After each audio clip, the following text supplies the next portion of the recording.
Friends, welcome back to the farmers search. Last हमने lecture में किया था about autonomic nervous system. Autonomic nervous system में हमने देखा था what is the parasympathetic system and what is the sympathetic system.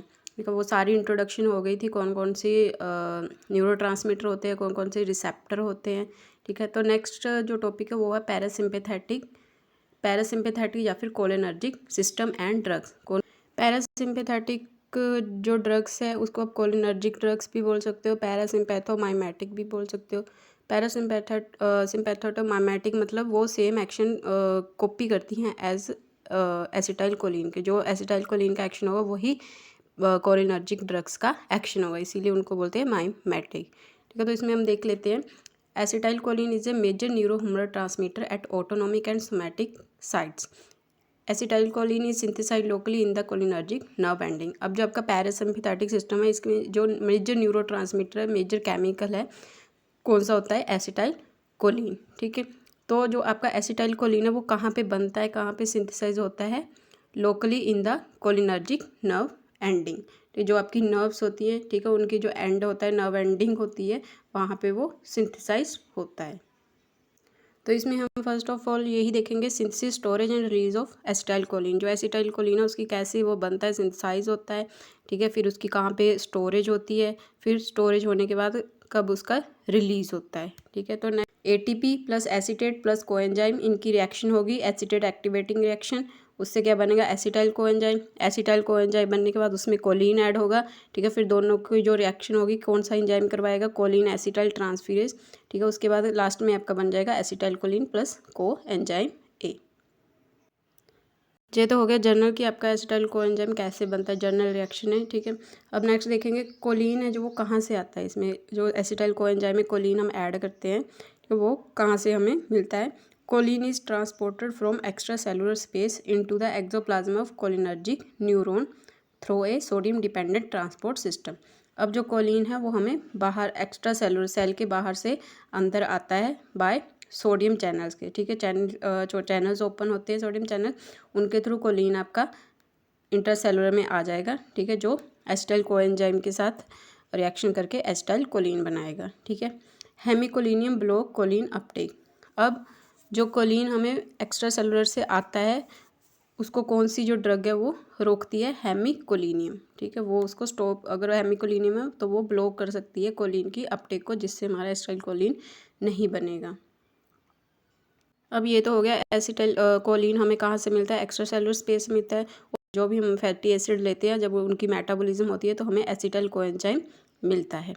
Colin acetyl transferase enzyme catalyse the combination of acetyl coenzyme with choline that result in the synthesis of acetyl Colin. ठीक है, ये अपने reaction में देख लिए कि जो acetyl choline acetyl transferase enzyme है वो एसिटाइल कोएंजाइम प्लस कोलिन को किस में कॉम्बिनेशन को किस में चेंज कर देता है? एसिटाइल कोलिन की सिंथेसिस में। ठीक है, अब ये जो एसिटाइल कोलिन सिंथेसाइज हुआ है, ठीक है, ये कहाँ पे स्टोर हो जाएगा? आपके जाके स्टोरेज वेसिकल्स में। ठीक है, जो नर्व एंडिंग है उनके स्टोरेज वेसिकल्स में जाके ये स्टोर हो जाएगा। कैसे स्टोर होगा? कैल्शियम अंदर एसिटाइल कोलिन अंदर जाएगा वेसिकल्स के, और जो प्रोटीन है वो वेसिकल्स से बाहर आएंगे। ठीक है, इससे आपकी जो एसिटाइल कोलिन है वो वेसिकल्स में जाके स्टोर हो जाएगा। स्टोरेज क्यों करनी है हमें एसिटाइल कोलिन की? ताकि उसको वो डिग्रेडेड ना हो, मतलब वो डिस्ट्रॉय ना हो बाहर के एंजाइम से। ठीक है, उसके बाद हम नेक्स्ट देख लेते हैं जो हमारा एसिटाइल कोलिन है वो कैसे कैसे स्टोर होता है। ठीक है, कैसे कैसे सिंथेसाइज होता है बाय डायग्राम। ठीक है, एंड कौन कौन सी जो ड्रग है उसको रोकती हैं स्टोर होने से, या कौन सी कोलिन की अपटेक को ब्लॉक करती हैं। तो इसमें हम देखते हैं, ये हमारी है नर्व एंडिंग। ठीक है, नर्व एंडिंग में हमारी क्या होती है? एसिटाइल कोलिन की सिंथेसिस होती है। ठीक है, ये जैसे नर्व एंडिंग है, ठीक है, इसमें हमारी एसिटाइल कोलिन की सिंथेसिस होगी और स्टोरेज होगी। ठीक है, फर्स्ट ऑफ ऑल देखते हैं माइटोकॉन्ड्रिया। माइटोकॉन्ड्रिया से हमें क्या मिलता है? Acetyl coenzyme. एसिटाइल कोएंजाइम किसकी मेटाबॉलिज्म से मिलता है? हमें फैटी एसिड की मेटाबॉलिज्म से। ठीक है, एसिटाइल कोएंजाइम आ गया हमें माइटोकॉन्ड्रिया से मिल गया, प्लस कोलिन। कोलिन कहाँ से आया हमारा? By extra cellular space. ठीक है, एक्स्ट्रा सेलुलर सेल से आया है हमें अंदर की तरफ। Acetyl choline plus acetyl coenzyme plus choline हो गया। ठीक है, अब इस पर कौन सा एंजाइम एक्ट करता है, एसिटाइल ट्रांसफेरेज, ठीक है। यह है कोलिन एसिटाइल ट्रांसफेरेज। ये एंजाइम क्या कराएगा, इन दोनों के कम्बिनेशन से एसिटाइल कोलिन बनाएगा, ठीक है। एसिटाइल कोलिन बन गया। अब ये एसिटाइल कोलिन ये जो वेसिकल्स है इनमें जाके स्टोर हो जाएगा, ठीक है। स्टोर हो जाएगा। स्टोर होने के बाद जब इस एसिटाइल कोलिन चाहिए एक्शन प्रोड्यूस करवाने के लिए, तब वो नर्व एंडिंग से रिलीज़ होगा, ठीक है। रिलीज़ होके वो निकोटिनिक या मस्करेनिक रिसेप्टर पे एक्ट करेगा। अब जो एसिटाइल कोलिन है, ठीक है, जो तो एक्ट कर गया रिसेप्टर पे, ठीक है, वो अपना एक्शन प्रोड्यूस कर दिया, जितना जितना एसिटाइल कोलिन यूज़ होना था हो गया। अब जो एसिटाइल कोलिन एक्स्ट्रा बचेगा, एसिटाइल कोलिन एस्ट्रेज एंजाइम है, वो एसिटाइल कोलिन जो एक्स्ट्रा बच जाता है उसको ब्रेक डाउन कर देता है, ठीक है। ब्रेक डाउन किस में करता है, वो कोलिन प्लस एसीटेट, ठीक है। कोलिन प्लस एसीटेट में ब्रेक डाउन हो गया। अब ये जो कोलिन बना है ब्रेक डाउन से, वो दोबारा रीअपटेक हो जाएगा रिएक्शन में एसिटाइल कोलिन बनाने में, ठीक है। फिर से वो कोलिन के एंजाइम के साथ बाइंड करके एसिटाइल कोलिन बनाएगा, ठीक है। अब जो यहाँ पे कोलिन की रीअपटेक हो रही है, ठीक है, जो एक्स्ट्रा एसिटाइल कोलिन था वो ब्रेक डाउन हो गया कोलिन प्लस एसीटेट में, और जो कोलिन बना है ब्रेक डाउन के बाद वो दोबारा रिएक्शन में रीअपटेक हो जाता है। उसको बोलते हैं रेट लिमिटिंग स्टेप, ठीक है। जो अपटेक होती है, रीअपटेक होती है कोलिन की, उसको बोलते हैं हम रेट लिमिटिंग स्टेप। और ये जो अपटेक है कोलिन की, ठीक है, एसिटाइल कोलिन बनाने में, इसको कौन सी ड्रग ब्लॉक करती है, हेमीकोलिनियम, ठीक है। हेमीकोलिनियम ब्लॉक द कोलिन अपटेक, ठीक है। और जो वेस्मिकोल है, वेस्मिकोल ड्रग है, वो क्या करती है, जो एसिटाइल कोलिन आके वेसिकल्स में स्टोर होता है उसको स्टॉप करता है, मतलब एसिटाइल कोलिन की स्टोरेज को स्टॉप करता है, वेसिकल्स में स्टोर होने से उसको रोकता है, ठीक है। कौन सी ड्रग, वेस्मिकोल, ठीक है। अब स्टोर होने के बाद एसिटाइल कोलिन रिलीज़ होता है, ठीक है। अब इसकी रिलीज़ को कौन सी ड्रग रोकती है, botulinum toxin. Botulinum toxin block acetylcholine release, ठीक है। तो ये तो हो गया ड्रग्स के नाम जो कोलिन की रीअपटेक को रोकते हैं, ठीक है। एसिटाइल कोलिन को स्टोरेज में कौन रोकता है, हेमीकोलिनियम, ठीक है। एसिटाइल कोलिन की रिलीज़ को कौन ब्लॉक करता है, बोटुलिनियम टॉक्सिन, ठीक है। तो ये हो गया कि हमारा एसिटाइल कोलिन कैसे कैसे सिंथेसाइज होता है, ठीक है। सिंथेसाइज होने के बाद रिलीज़ स्टोर होता है, स्टोर होने के बाद रिलीज़ होता है, रिलीज़ होने के बाद रिसेप्टर पे एक्ट करता है, ठीक है। एक्ट करने के बाद जो बाकी एसिटाइल कोलिन बन जाता है उसकी ब्रेक डाउन हो जाते हैं। कौन सा एंजाइम ब्रेक डाउन करता है, उसकी एसिटाइल कोलिन नेस्ट्रेज, ठीक है। और वो जो जब वो ब्रेक डाउन होने के बाद acetyl choline choline plus acetate में चेंज हो जाता है, तो कोलिन के दोबारा कोलिन की दोबारा अपटेक हो जाती है एसिटाइल कोलिन बनाने में, ठीक है। तो ये था कि एसिटाइल कोलिन कैसे सिंथेसाइज होता है, कैसे स्टोरेज होती है, कैसे रिलीज़ होता है, और कौन कौन सी ड्रग उसको ब्लॉक करती हैं। अब जो एसिटाइल कोलिन है उसका रिलीज़ कैसे होता है वेसिकल्स में से जब हमें एक्शन के लिए चाहिए। Calcium channel located on the outer surface of the cholinergic neuron. जो कोलिनर्जिक न्यूरॉन है उनके ऊपर क्या होते हैं, कैल्शियम चैनल। एसिटाइल कोलिन का रिलीज़ कैसे होगा, जो कैल्शियम चैनल हमारे वेसिकल्स पे प्रेजेंट होते हैं वो ओपन हो जाएंगे, ठीक है। कैल्शियम अंदर आने शुरू हो जाएंगे और जो एसिटाइल कोलिन है वो बाहर आना शुरू हो जाएगा, ठीक है।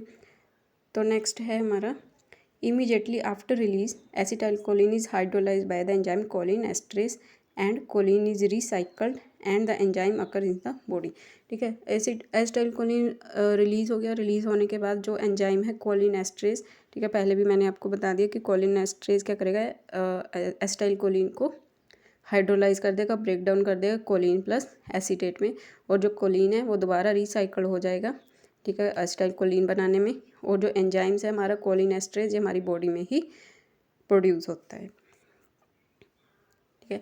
जैसे इसमें है एसिटाइल कोलिन है, ठीक है, ये एंजाइम है कोलिन एस्ट्रेज, ये क्या कर देगा, इसको ब्रेक डाउन कर देगा कोलिन प्लस एसीटेट में, ठीक है। तो नेक्स्ट है हमारा कोलिन एस्ट्रेज एंजाइम है, वो 2 टाइप्स का होता है, ठीक है। जो हमारा एसिटाइल कोलिन को हाइड्रोलाइज करता है या ब्रेक डाउन करता है, 2 टाइप्स का होता है ये, एसिटाइल कोलिनेस्ट्रेज एंड ब्यूटाइलाइल कोलिनेस्ट्रेज, ठीक है। एक को बोलते हैं ट्रू और दूसरे को बोलते हैं स्यूडो, ठीक है, ट्रू एंड स्यूडो। अब जो ट्रू और स्यूडो क्यों बोलते हैं, जो ट्रू वाला है जो एसिटाइल कोलिनेस्टरेज है, जो फर्स्ट पार्ट है वो present in maximum part of the body, वो बॉडी हमारी जो बॉडी है उसके मैक्सिमम पार्ट्स में प्रेजेंट होता है और एसिटाइल कोलिन को कम्प्लीटली हाइड्रोलाइज कर देता है, ठीक, मतलब पूरे के पूरे एसिटाइल कोलिन को वो ब्रेक डाउन कर देता है। बट जो सूडो है, सूडो एंजाइम है, वो बहुत ही स्पेशल लोकेशंस पे प्रेजेंट होता है हमारी बॉडी में, और जो पार्शियली मेटाबोलाइज करता है, एसिटाइल कोलिन को कम्प्लीटली मेटाबोलाइज नहीं करता है या हाइड्रोलाइज नहीं करता है, बस पार्शियली करता है, ठीक है। अब नेक्स्ट है acetyl choline is not used clinically. अब जो आपका एसिटाइल कोलिन है इसको हम क्लिनिकली यूज़ नहीं कर सकते, ठीक है। कभी कभी क्वेश्चन आता है कि एसिटाइल कोलिन को हम क्लिनिकली यूज़ क्यों नहीं कर सकते, क्योंकि जो एंजाइम है हमारा कोलिन एस्ट्रेज इसको बहुत जल्दी मेटाबोलाइज कर देता है, ठीक है। जल्दी मेटाबोलाइज हो जाएगा तो इसका एक्शन प्रोड्यूस नहीं हो पाएगा, ठीक है। So it is not effective bye IV route, ठीक है। आप इसको आईवी रूट के थ्रू भी नहीं दे सकते, क्योंकि जो एंजाइम है कोलिन एस्ट्रेज इसको बहुत ही फास्ट तरीके से उसको हाइड्रोलाइज कर देता है। अब ये तो होगी बात कि जो एसिटाइल कोलिन है पैरासिम्पैथेटिक सिस्टम में वो कैसे सिंथेसाइज होता है, ठीक है। नेक्स्ट है कोलिनर्जिक रिसेप्टर। अब इसमें कौन कौन से रिसेप्टर होते हैं, मतलब एसिटाइल कोलिन आपका कौन कौन से रिसेप्टर पे एक्ट करता है। दो रिसेप्टर हैं, निकोटिनिक एंड मस्करेनिक, ठीक है। Nicotinic receptor, muscarinic receptor. Nicotinic receptor 2 types का है, मस्करेनिक रिसेप्टर 5 टाइप्स का होता है, बट जो आपकी मेन है वो 3 टाइप्स है, M1 M2 एंड N3, ठीक है। और जो निकोटिनिक रिसेप्टर है वो NN होता है और NM, ठीक है। जो NN रिसेप्टर है निकोटिनिक वो कहाँ पे प्रेजेंट होता है आपका, एक गैंग्लिया हो गया, ठीक है। गैंग्लिया आपके सिंपैथेटिक और पैरासिम्पैथेटिक सिस्टम दोनों में प्रेजेंट होता है, ठीक है। दोनों पे NN रिसेप्टर प्रेजेंट होता है। और एड्रीनल मेडुला, जो आपका किडनी के ऊपर मेडुला होता है उसमें भी NN रिसेप्टर प्रेजेंट होता है। और जो NM रिसेप्टर है नाम से पता चल रहा है NM, M का मतलब मसल्स, जितनी भी स्केलेटल मसल्स है उन पे आपका निकोटिनिक NM रिसेप्टर प्रेजेंट होता है, ठीक है। अब मस्करेनिक रिसेप्टर कितने टाइप्स के हो गए, M1 M2 and M3। M1 receptor आपका प्रेजेंट होता है स्टमक में, ठीक है। जो स्टमक है उसमें आपका M1 रिसेप्टर होता है। और M2 से याद कर सकते हो आप हार्ट, ठीक है। हार्ट में आपके कितनी 2 साइड होती है, लेफ्ट एंड राइट, ठीक है। तो जो M2 रिसेप्टर है वो आपका हार्ट पे प्रेजेंट होता है। जो M3 रिसेप्टर है वो आपकी स्मूथ मसल्स, जितनी भी स्मूथ मसल्स हैं, GIT की होगी, ब्लैडर की होगी, आइज़ की होगी, ब्रोंकाई की होगी, ठीक है। उनमें सब में आपका M3 रिसेप्टर प्रेजेंट होता है, ठीक है। ये तो होगी लोकेशन रिसेप्टर्स की, कौन कौन से रिसेप्टर होते हैं और कहाँ कहाँ पे वो प्रेजेंट होते हैं। नेक्स्ट है आपका जो आपका मस्करेनिक और निकोटिनिक रिसेप्टर है, ये कौन से पाथवे से मतलब कौन से रिसेप्टर होते हैं। अगर रिसेप्टर का टॉपिक आपने पढ़ा है तो उसमें हमने रिसेप्टर के बारे में क्लियरली एक्सप्लेन किया है कि कौन से ligand gated ion channel receptor होते हैं, कौन से जी प्रोटीन कपल रिसेप्टर होते हैं, ठीक है। तो जो आपका कोलिनर्जिक रिसेप्टर है इसमें आपका जो मस्करेनिक है वो जी प्रोटीन कपल रिसेप्टर होता है, और जो निकोटिनिक है वो ligand gated ion channel receptor होता है, ठीक है। तो वो इस अलग अलग मतलब जी प्रोटीन कपल है वो प्रोटीन के थ्रू काम करेगा, और जो निकोटिनिक रिसेप्टर वो आयन चैनल को ओपन करके काम करेगा। अब इसके बारे में थोड़ा सा रिव्यू है कि जो निकोटिनिक रिसेप्टर ये कहाँ पे प्रेजेंट होता है, कैसा इनका नेचर होता है, ठीक है। तो लोकेशन पहले बता दी, जो NN रिसेप्टर है वो गैंग्लिया पे प्रेजेंट होता है, और NM रिसेप्टर आपका स्केलेटल मसल्स पे प्रेजेंट होता है। नेचर कैसा होता है, लिगेंड गेटेड आयन चैनल्स है दोनों, NNB और NMB, ठीक है। और मैकेनिज्म क्या है, जो NN रिसेप्टर है वो कौन से चैनल्स को ओपन करता है, आपके सोडियम, पोटाशियम एंड कैल्शियम, और जो NM रिसेप्टर है वो सोडियम एंड पोटाशियम चैनल को ओपन करता है। अब नेक्स्ट आ गया एगोनिस्ट एंड एंटागोनिस्ट। एगोनिस्ट मतलब जो बिल्कुल आपके निकोटिन की तरह ही मतलब उनको एक्टिवेट करता है रिसेप्टर्स को। NN रिसेप्टर का एगोनिस्ट क्या है, DMPP, डाईमिथाइल फिनाइल पिपराजीनियम निकोटिनिक। और NM का जो एगोनिस्ट है वो है सिलेक्टिव होते हैं, ठीक है। ये सिलेक्टिव एगोनिस्ट बोलते हैं इनको, ये इन्हीं रिसेप्टर पे एक्ट करते हैं, ठीक है। जो नॉन सिलेक्टिव होते हैं वो किसी भी रिसेप्टर पे सारे रिसेप्टर्स पे एक्ट कर सकते हैं। तो ये आप रीड कर सकते हो कि जो NN निकोटिनिक रिसेप्टर या NN रिसेप्टर उनका एगोनिस्ट सिलेक्टिव एगोनिस्ट कौन कौन से हैं, और एंटागोनिस्ट कौन से हैं। Selective antagonist hexamethonium and trimethaphan, and tubocurarine NM का सिलेक्टिव एंटागोनिस्ट है। अब नेक्स्ट है मस्करेनिक रिसेप्टर। मस्करेनिक रिसेप्टर कहाँ पे प्रेजेंट होते हैं, ये लोकेशन मैंने आपको पहले बता दी। M1 कहाँ पे प्रेजेंट होता है, M2 कहाँ पे, ठीक है। M1 गैस्ट्रिक ग्लैंड्स होगी, एंटेरिक न्यूरॉन्स हो गए, ठीक है। M2 आपका हार्ट्स पे प्रेजेंट होता है, SA AV नोड। M3 जितनी भी आपकी स्मूथ मसल्स हैं। नेचर कैसा है, तीनों G प्रोटीन कपल रिसेप्टर है, but G protein couple receptor भी आ गए 4 टाइप्स के, GQ, GI, GS, GQ, GI and GO। M1 receptor आपका GQ है, ठीक है। जितने भी ओड वाले हैं M1, M3 एंड M5 वो GQ प्रोटीन कपल के थ्रू काम करते हैं।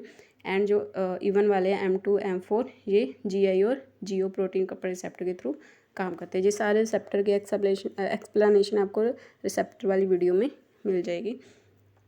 अब मैकेनिज़्म वही है, GQ में आपका डैग IP3 डैग पाथवे होता है, ठीक है। और जो आपका GO है उसमें आपके पोटेशियम चैनल्स वगैरह ओपन होते हैं। अब इसके भी सिलेक्टिव एंटागोनिस्ट और एगोनिस्ट हैं। M1, M2 और M3 के कौन से सिलेक्टिव एगोनिस्ट हैं और कौन से सिलेक्टिव एंटागोनिस्ट हैं, ठीक है। एगोनिस्ट है जो सिलेक्टिव M1 का ओक्सा ट्रिमोरिन, M2 का मिथाकोलिन और M3 का बेथाकोलिन। एंटागोनिस्ट पिप्राजीन, टेलिजिनिपाइन, बाकी जो आप ट्रीट कर सकते हो कि कौन कौन से सिलेक्टिव एंटागोनिस्ट के ड्रग्स हैं। नेक्स्ट है फार्माकोलॉजिकल एक्शन ऑफ एसिटाइलकोलिन, ठीक है। एसिटाइलकोलिन का क्या क्या एक्शन होता है हमारे बॉडी के अलग अलग पार्ट्स पे, ठीक है। जो एक्शन एसिटाइलकोलिन का होगा वही आपकी कोलिनर्जिक ड्रग्स का होगा, ठीक है। तो फर्स्ट है हमारा हार्ट पे हमारी जो एसिटाइलकोलिन है उसका क्या एक्शन होता है। एसिटाइलकोलिन अब हार्ट पे कौन सा रिसेप्टर होता है हमारा, M2 रिसेप्टर, ठीक है। तो एसिटाइलकोलिन क्या करेगा, स्टिमुलेट करेगा M2 रिसेप्टर को, जिससे क्या होगा, पोटेशियम चैनल्स ओपन हो जाएंगे और हाइपर पोलराइजेशन हो जाएगी, ठीक है। हाइपर पोलराइजेशन हो जाएगी तो उसमें क्या होगा, जो SA और AV नोडल एक्टिविटी है वो कम हो जाएगी, मतलब जो हार्ट रेट है वो भी डिक्रीज़ हो जाएगी, फोर्स ऑफ कॉन्ट्रैक्शन डिक्रीज़ हो जाएगा और AV नोड की कंडक्शन है वो भी डिक्रीज़ हो जाएगी, ठीक है। तो इसमें क्या होता है, ब्रैडीकार्डिया, ठीक है। जो एसिटाइलकोलिन है वो हार्ट रेट डिक्रीज़ कर देता है, फोर्स ऑफ कंट्रैक्शन डिक्रीज़ कर देता है, जिससे हमारे हार्ट में ब्रैडीकार्डिया की कंडीशन प्रोड्यूस हो जाती है। सेकंड है ब्लड वेसल, ठीक है। ब्लड वेसल्स पे एसिटाइलकोलिन का क्या एक्शन होता है। अब जो ब्लड वेसल्स है वो एक तो होती है लार्ज ब्लड वेसल्स और एक स्मॉल ब्लड वेसल्स, ठीक है। जो लार्ज ब्लड वेसल्स है वो 3 लेयर्स की बनी होती है, बट जो स्मॉल ब्लड वेसल्स है वो एंडोथेलियल साइज की बनी होती है, ठीक है। तो जो लार्ज ब्लड वेसल्स है उनमें तो जो एसिटाइलकोलिन है वो कंट्रैक्शन करता है, बट जो स्मॉल ब्लड वेसल्स है, ठीक है, ब्लड वेसल्स है, स्मूथ मसल्स है, इनमें कौन सा रिसेप्टर होगा, M3 रिसेप्टर प्रेजेंट होता है। तो एसिटाइलकोलिन क्या करता है, स्मॉल ब्लड वेसल्स के ऊपर M3 रिसेप्टर को स्टिमुलेट करता है, एक्ट करता है, ठीक है। फिर क्या रिलीज़ होता है, EDRF, ठीक है, एंडोथेलियल डिपेंडेंट रिलैक्सिंग फैक्टर, ठीक है, ये रिलीज़ होता है, ठीक है। उसके बाद इन स्मॉल ब्लड वेसल्स की क्या होती है, वेजोडाइलेशन होने से क्या होता है, आपका BP है वो डिक्रीज़ कर जाता है, ठीक है। तो ये है कि जो एसिटाइलकोलिन है वो स्मॉल ब्लड वेसल्स को डायलेट करता है और जो ब्लड प्रेशर है वो डिक्रीज़ हो जाता है। वेजोडाइलेशन क्यों होती है, क्योंकि रिलैक्सिंग फैक्टर रिलीज़ होता है। रिलैक्सिंग फैक्टर है तो वो ऑटोमेटिकली ब्लड वेसल्स को डायलेट करेगा, ठीक है, और जो BP है वो फॉल कर जाएगा। तो नेक्स्ट है small blood vessels contain endothelial cell, when acetylcholine stimulate M3 receptor the endothelial dependent relaxing factor which is nitric oxide is release and causes vasodilation. Due to vasodilation BP is decrease. Okay, तो next है हमारा third है smooth muscles. जो हमारा acetylcholine है वो जो smooth muscles है जितनी भी ऑर्गन्स में प्रेजेंट होती है, चाहे वो आइज़ हो गया, ब्रोंकाई हो गया, यूरिनरी हो गया, GIT हो गया, उनको कॉन्ट्रैक्ट करता है, ठीक है। जितनी भी स्मूथ मसल्स है उनको कॉन्ट्रैक्ट करता है, ठीक है। GIT में देख लो, GIT में होगा जो मसल्स है वो कॉन्ट्रैक्ट कर जाएंगी, ठीक है। कॉन्ट्रैक्ट होने से जो सिक्रेशन है वो इंक्रीज कर जाएगी, ठीक है। GIT में tone and peristalsis in the GIT is increase and sphincter is relax, the abdominal cramp and evacuation of bowels occur, ठीक है। GIT में जो हमारे पेरिस्टालसिस है वो इंक्रीज़ कर जाएगी बाय एसिटाइलकोलिन, ठीक है। कॉन्ट्रैक्शन होगी, स्पिंक्शन रिलैक्स कर जाएगा, ठीक है। रिलैक्स करने के बाद जो बाउल्स है वो बाहर निकलने के लिए तैयार हो जाएगा, मतलब इवैक्यूएशन हो जाएगी। अब ऐसे यूरिट्रा है, ठीक है। यूरिट्रा में क्या होता है, 2 मसल्स होती हैं, एक तो आपकी डिटर्सर मसल, ठीक है, ट्राइगोन मसल्स, ठीक है। दो मसल्स होती है जो डिटेक्टर मसल्स है वो कॉन्ट्रैक्ट करती हैं और ट्राइगन मसल्स क्या है रिलैक्स कर जाती हैं। रिलैक्स करने से क्या होगा, जो आपका यूरिन है वो बाहर निकल जाता है, ठीक है। तो नेक्स्ट है हमारा ब्रोंकाई। ब्रोंकाई में भी क्या होगा, कॉन्ट्रैक्शन होगा मसल्स का, ठीक है। कॉन्ट्रैक्शन होने से जो ट्रैकियोब्रोंकियल सिक्रीशन है वो इंक्रीज़ कर जाएगी, ठीक है। तो ये जो एसिटाइलकोलिन है या इससे रिलेटेड ड्रग्स हैं वो हम अस्थमैटिक पेशेंट्स में यूज़ नहीं कर सकते, ठीक है, क्योंकि जो मसल्स है वो कॉन्ट्रैक्ट कर जाती हैं, ठीक है। तो ये अस्थमैटिक पेशेंट इसके लिए सेंसिटिव होते हैं, ठीक है, कोलिनर्जिक ड्रग्स के लिए।